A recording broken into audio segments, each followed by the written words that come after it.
Please feel free to turn off your cell phones, but you're welcome to let them vibrate. We are giving to two great organizations this year, SARNCO and Rebecca's Place. SARNCO, the Sexual Assault Response Network of Central Ohio, is the rape crisis intervention and prevention program for Central Ohio. SARNCO's services include 24-hour rape helpline, 24-hour hospital advocacy, 24-hour campus advocacy, prevention, education programming, and outreach in the community, and long-term advocacy for survivors. SARNCO is a program within Behavioral Health Department of Ohio Health and works in collaboration with the OSU Medical Center and Mount Carmel hospitals as well. SARNCO's mission is to empower all survivors and co-survivors of sexual and relationship violence, and in time to eliminate these forms of abuse through culturally competent programming in our community. Rebecca's Place is a 24-hour facility providing basic emergency shelter for up to 47 single women. Each resident is provided a bed, clean linens and towels, access to shelter, full bathroom facilities, an evening meal, and much more.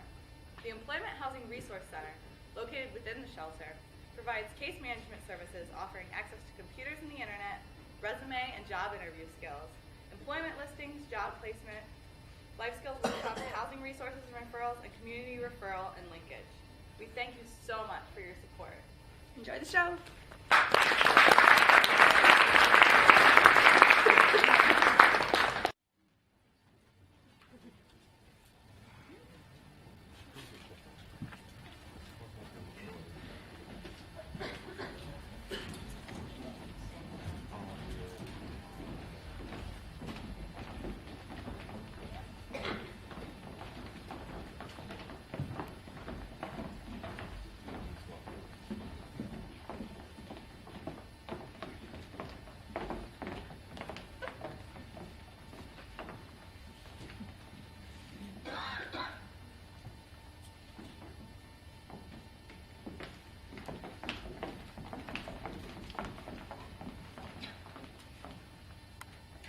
I bet you're worried.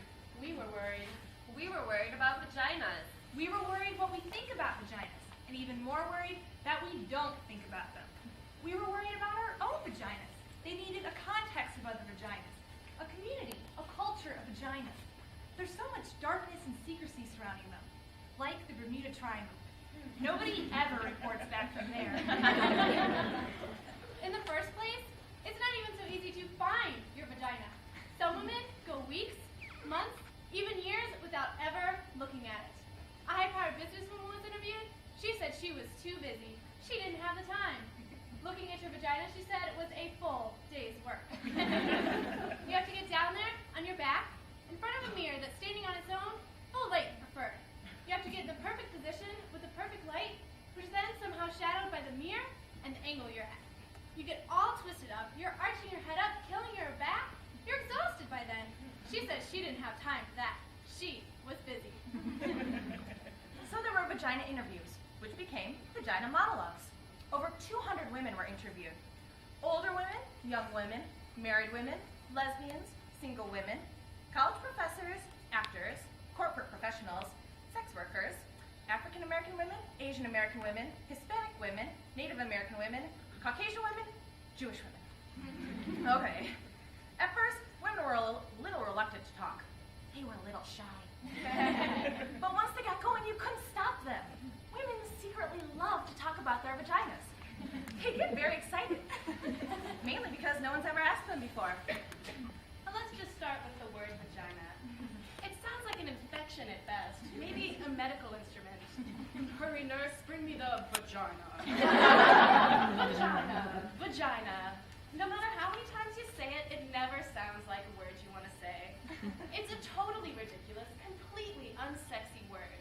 If you try to use it during sex, trying to be politically correct, darling, could you stroke my vagina? You kill the actor right there.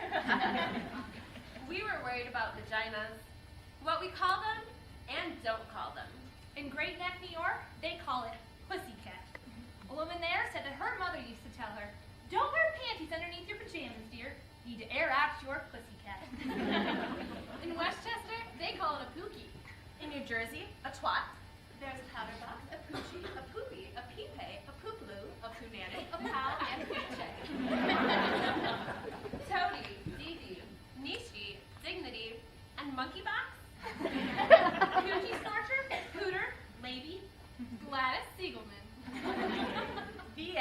wee-wee, horse spot, nappy dugout, Mongo, mookie, a pajama, fanny boo, mushmallow. A ghoulie, possible, tamale, totita, and county. A Mimi in Miami, a split condition Philadelphia. a vajayjay on Grey's Anatomy,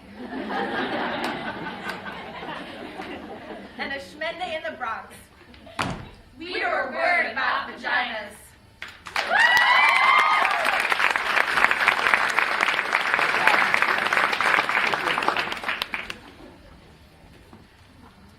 Some of the monologues are based on one woman's story.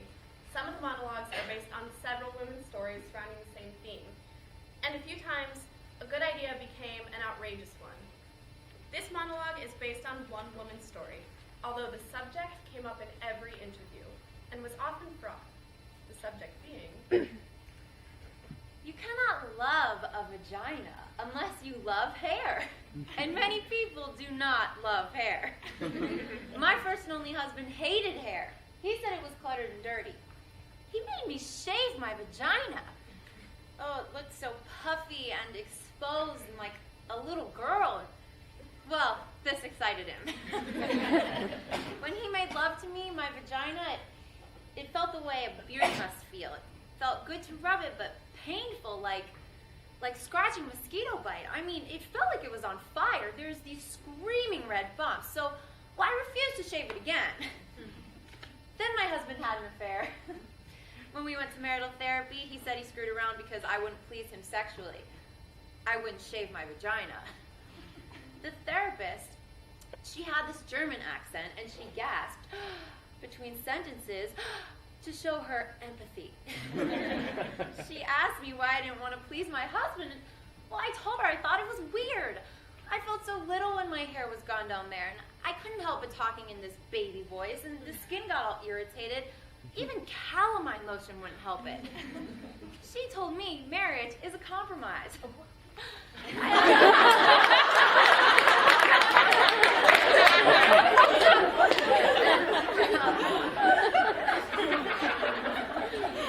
So I asked her if shaving my vagina would stop him from screwing around. I asked her if she'd seen cases like this before. She told me that questions diluted the process. I needed to just jump in there. She was sure it was a good beginning. So this time when we got home, he got to shave my vagina. It was like a therapy bonus prize. I mean, he clipped it a few times and there was some blood in the bathtub, but he didn't even notice because he was so happy shaving me. And then later, when my husband was pressing against me, I could feel his spiky sharpness just sticking into me, my naked puppy vagina. I mean, there was no protection. There was no fluff. And I realized then that hair is there for a reason. It's the leaf around the flower. It's the lawn around the house. I mean, you have to love hair in order to love the vagina. You can't just pick the parts you want. And besides, my husband never stopped screwing around.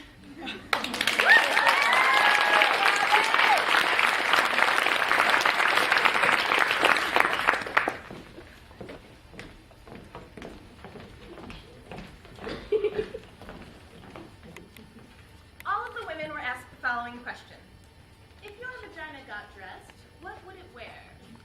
Glasses, a beret, a leather jacket, silk stockings, mink, a pink boa, A male tuxedo, jeans, something form-fitting, emeralds, an evening gown, sequins, Armani only. a tutu, see-through black underwear, a taffeta ball gown, something machine washable, costume eye mask, purple velvet pajamas, angora, a red bow, ermine and pearls, a leopard hat, a silk kimono, sweatpants, a tattoo. An electrical shock device to keep unwanted strangers away. high heels, lace, and combat boots. Purple feathers, twigs, and cotton, a pinafore, A bikini, a slicker, If your vagina could talk, what would it say? 2 words. slow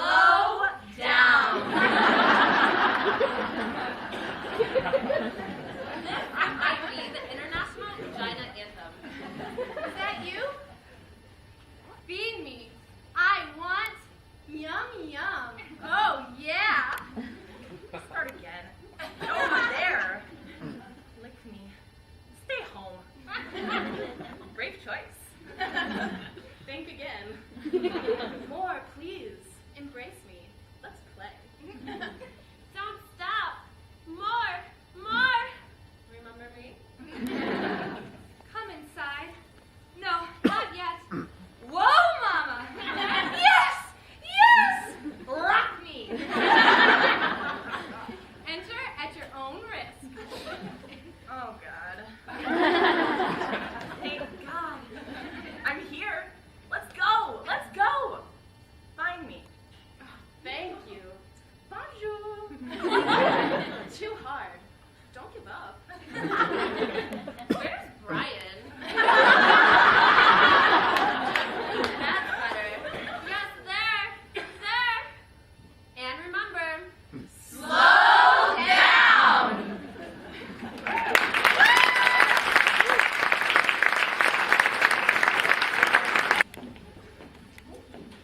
A group of women between the ages of 65 and 75 was interviewed. These interviews were perhaps the most poignant. Perhaps because most of these women had never had a vagina interview before. One woman who was 72 had never even seen her vagina. She washed herself in the shower and bath, but never with conscious intention. She had never had an orgasm. At 72 years old, she went into therapy, as they do in New York, and with the help of her therapist, she went home one afternoon by herself. She lit some candles, took a bath, played some music, and she got down with herself. She said it took her over an hour because she was arthritic. But when she finally found her clitoris, she said she cried. This monologue is for her. Down there? I haven't been down there since 1953. No, it had nothing to do with Eisenhower. No, it's a cellar down there. It's very damp and clammy. You don't want to go down there, trust me. You get sick, suffocating, very nauseating. The smell of the clamminess and the mildew, whew, smells unbearable. Gets in your clothes. No, there was no accident down there. It didn't blow up or catch on fire or anything. It wasn't so dramatic. I mean, well, never mind. No, never mind. I can't talk to you about this. What's a smart girl like you going around talking to old ladies about their down there's for? You didn't do this kind of thing when I was a girl. What? Jesus, okay. There was this boy, Andy Leftkoff. He was cute. Well, I thought so. And tall like me, and I really liked him. He asked me out for a date in his car. I can't tell you this. I can't do this talk about down there. You just know it's there. Like the cellar. There's rumbles down there sometimes. You can hear pipes and things get caught in there, little animals and things. And it gets wet. And sometimes people have to plug up the leaks. Otherwise, the door stays closed. You forget about it. I mean, it's part of the house, but you don't see it or think about it. It has to be there, though, because every house needs a cellar. Otherwise, the bedroom would be in the basement. Oh, Andy Leftkoff, right. Andy was very good looking. He was a catch. Well, that's what we called it in my day. We were in his car, a new white Chevy Bel Air. I remember thinking that my legs were too long for the seat. I have long legs. And they were smooshed up against the dashboard. I was looking at my big kneecaps when he just kissed me in this surprising take me by control like they do in the movies kind of way. And I got excited. So excited, and well, there was a flood down there. I couldn't control it. It was like this force of passion, this river of life just flooded right out of me. Right through my panties and right onto the car seat of his new white Chevy Bel Air. It wasn't peeing, it was smelly. Well, frankly, I didn't really smell anything, but Andy said, that it smelled like sour milk and I was staining his car seat. I was a stinky weird girl, he said. I wanted to explain that his kissing caught me off guard, that I wasn't normally like this.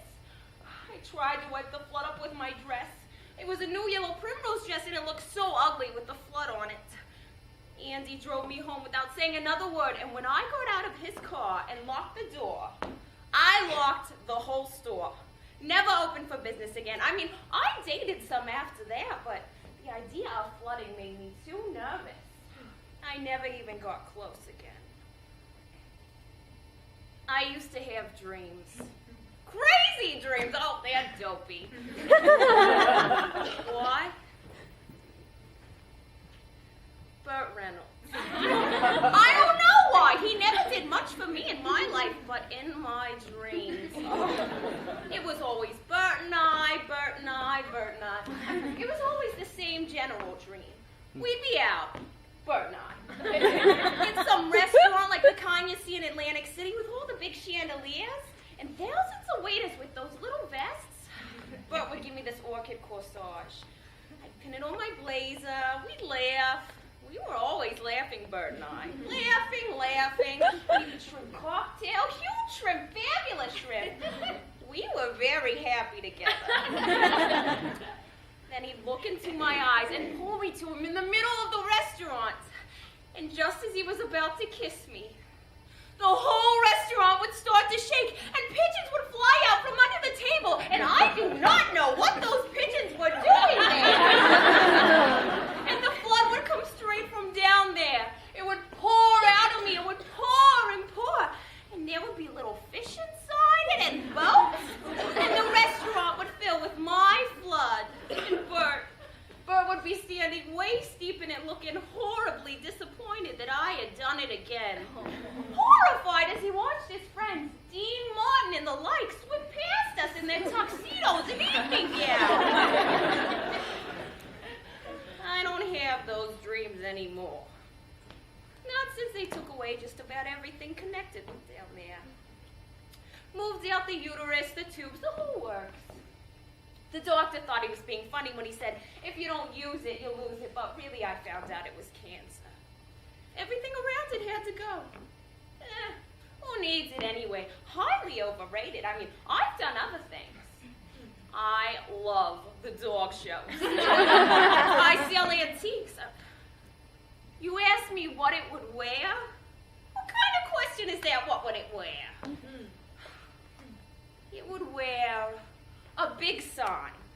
Closed due to flooding. What would it say? I told you it's not like that. It's not like a person who speaks. It stopped being a thing like that a long time ago. It's a place. A place you don't go. It's closed up under the house. It's down there. You happy? You made me talk. You got it out of me. You got an old lady to talk about her down there. You feel better now? You know, actually, you're the first person I ever told about this, and I feel a little better.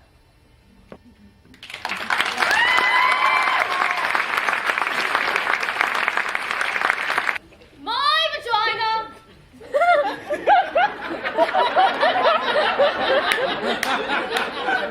My vagina is a shell. A round, pink, tender shell opening and closing and opening. My vagina is a flower, an eccentric tulip. The center acute and deep, the scent delicate, the petals gentle but sturdy. I did not always know this. I learned this in the vagina workshop. I learned this from a woman who runs a vagina workshop, a woman who believes in vaginas, who really sees vaginas, who helps other women see their vaginas by looking at other women's vaginas. In the first session, the woman who runs the vagina workshop asked us to draw a picture of our own unique, beautiful, fabulous vaginas. Well, that's what she called it. She wanted to know what our own unique, beautiful, fabulous vagina looked like to us. Well, one woman who was pregnant drew a big red mouth screaming with coins spilling out. Another very skinny woman drew a Devonshire pattern with a little skinny plate with a Devonshire pattern on it. I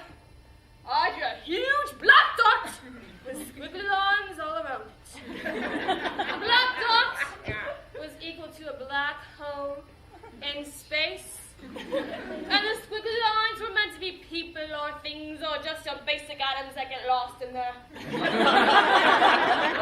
I had always thought of my vagina as an anatomical vacuum, randomly sucking up particles or objects from the surrounding environment. I do not think of my vagina in practical or biological terms. I do not, for example, see it as something attached to me. In the workshop, we were asked to look at our vaginas with hand mirrors. And then, after careful examination, we were to verbally report to the group what we saw. I must tell you, up until this point, everything I knew about my vagina was based on hearsay or invention. I had never really seen the thing. It never occurred to me to look at it.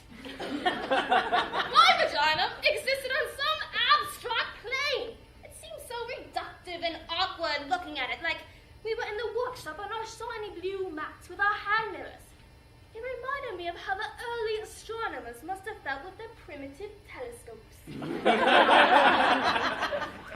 found it quite unsettling at first, my vagina. Like the first time you see a fish cut open and you discover this other bloody complex world inside right under the skin. It was so raw, so red, so fresh. And the thing that surprised me the most was the layers. Layers upon layers upon layers upon layers. My vagina amazed me. I couldn't speak when it came to my turn in the workshop. I was speechless. I had awakened what the woman who ran the workshop called vaginal wonder. I just wanted to lay there on my mat, my legs spread, examining my vagina forever. It was better than the Grand Canyon, ancient and full of grace. It had the proper innocence and freshness of a proper English garden. It was funny, very, very funny. It made me laugh. Hide and seek open and closed. Then, the woman who ran the workshop asked how many women in the workshop had had orgasms. 2 women tentatively raised their hands. I didn't raise my hand, but I had had orgasms. I didn't raise my hand because they were accidental orgasms. They happened to me. They happened in my dreams, and I would wake in splendor. They happened a lot in water.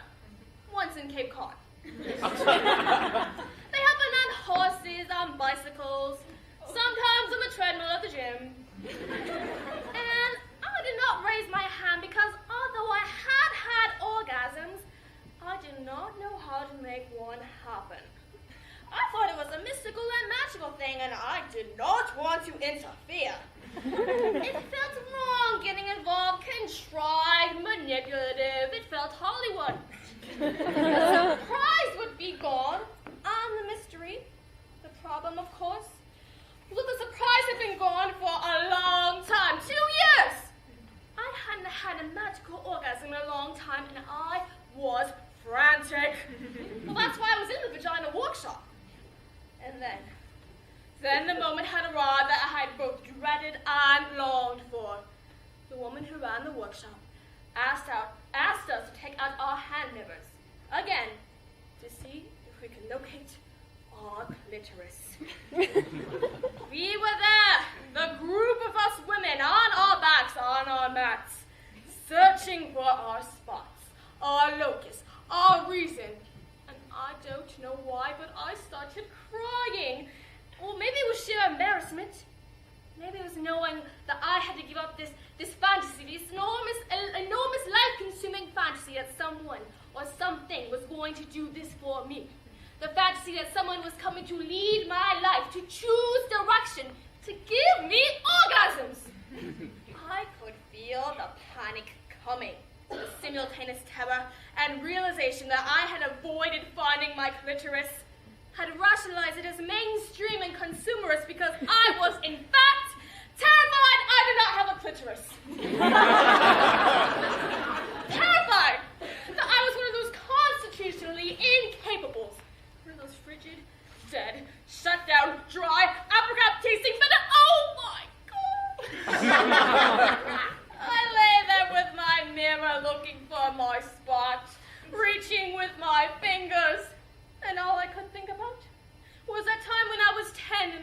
my gold ring with the emeralds in the lake. How I kept diving over and over to the bottom of the lake and never finding my ring. The panic I felt, I knew I'd be punished. The woman who ran the workshop saw my insane scrambling, sweating, and heavy breathing. She came over. I told her, it's gone! It's gone! I have lost my clitoris! I still never went in swimming! The woman who ran the workshop laughed. She calmly stroked my forehead. She told me my clitoris was not something I could lose. It was me, she said, the essence of me. Used both the doorbell to my house and the house itself. I didn't have to find it, I had to be it. Be it? Be my clitoris? I lay back and closed my eyes, and I put the mirror down.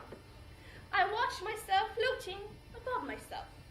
I watched as I slowly began to approach myself and re-enter. I felt like an astronaut re-entering the surface of the earth. It was very quiet, this re-entry. Quiet and gentle. I bounced and landed and bounced. I came into my own muscles and blood in cells, and then I slid into my vagina. It was suddenly easy, and I fit. It was all warm and pulsing and ready and young and alive. And then, without looking, with my eyes still closed, I put my fingers on what had suddenly become me. There was a little quivering at first, which urged me to stay. And then the quivering became a quake, an eruption, the layers dividing and subdividing. The quaking broke open into an ancient horizon of light and silence, which opened into a plane of music and colors and innocence and longing. And I felt connection. Calling connection as I lay there freshly about in my own little blue mat. My vagina is a shell, a tulip, and a destiny. I'm arriving as I'm beginning to leave. My vagina, me.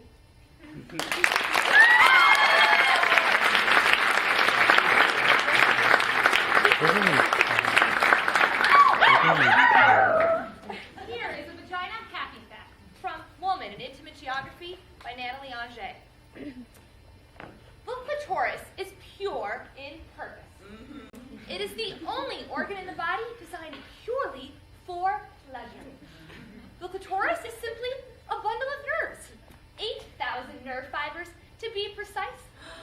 That is a higher concentration of nerve fibers than is found anywhere in the male or female body, including the fingertips, the lips, and the tongue. Say it, girl. And it is twice. What? Twice. What? Twice the number in the penis. Who needs a handgun when you've got a semi-automatic?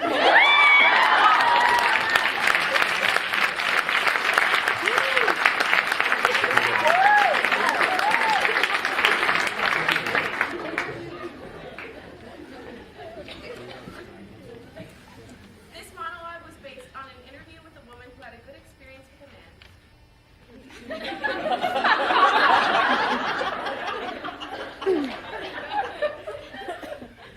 This is how I came to love my vagina. It's embarrassing because it's not politically correct. I mean, I know it should have happened in a bath with salt grains from the Dead Sea, Enya playing, me loving my woman self. I know the story.